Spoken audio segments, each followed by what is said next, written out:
Hi friends, please subscribe to Amravati Media and press the bell icon for more latest updates.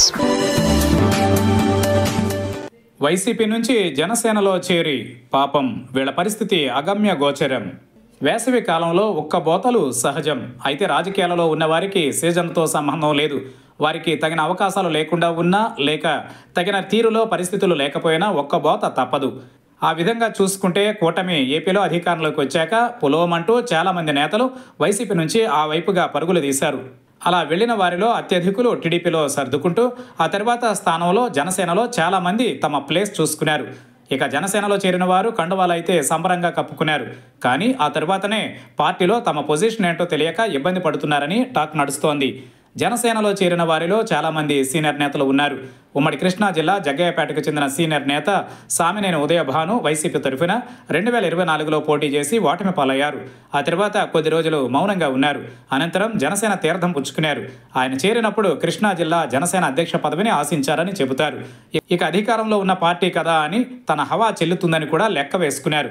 అయితే జగ్గయ్యపేటలో sitting MLA టీడీపీకి చెందిన శ్రీరామ్ తాతయ్య తన హవా చూపిస్తున్నారు. ఆయన టీడీపీ వారికే ప్రాధాన్యత ఇస్తున్నారు. జనసేనను పెద్దగా పట్టించుకోవడం లేదు. దాంతో మొదటి నుంచి పార్టీలో ఉన్న జనసేన నేతలకే ఛాన్స్ లేదు. కొత్తగా చేరిన ఉదయభాను లాంటి వారికి ఒక్కబోతే అని అంటున్నారు. దాంతో ఏం చేయాలో ఈ సీనియర్ నేతకు పాలుపోక పూర్తి మౌనం వహించారని అంటున్నారు. ఇదే తీరున ప్రకాశం జిల్లాలో మాజీ మంత్రి బాలినేని శ్రీనివాసరెడ్డికి కూడా ఉందని అంటున్నారు.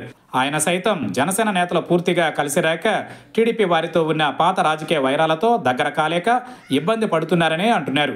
ఈ ఇద్దరు నేతలే కాదు, చాలా మంది వైసీపీ నుంచి వెళ్లి జనసేనలో చేరిన వారికి కండువాలు కప్పుకున్న రోజున ఉన్న ఉత్సాహం అయితే ఇప్పుడు కనిపించడం లేదని అంటున్నారు.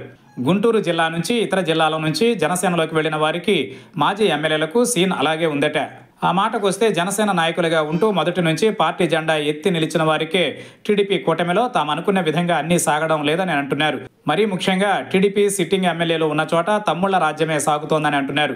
ఈ నేపథ్యంలో వైసీపీలో ఒక వెలుగు వెలిగిన వారు జనసేనలో చేరి పార్టీలో కీలకం కావచ్చు, అధికారంలో భాగం కావచ్చు అని తలచారు. కానీ అనుకున్నది ఒకటి, జరుగుతున్నది మరొకటి అన్నట్లుగా ఉందట. మరి ఇంకా 4 ఏళ్లు బిగిసి ఎన్నికలకు ఉంది. మరి అప్పటిదాకా ఈ ఒక్కబోత భరిస్తారా, లేక పరిస్థితులు మారతాయని ఆశగా చూస్తారా, లేక మౌనంగా ఉంటూ భవిష్యత్తు కోసం వేచి చూస్తారా అనేది తేలాల్సి ఉంది అంటున్నారు.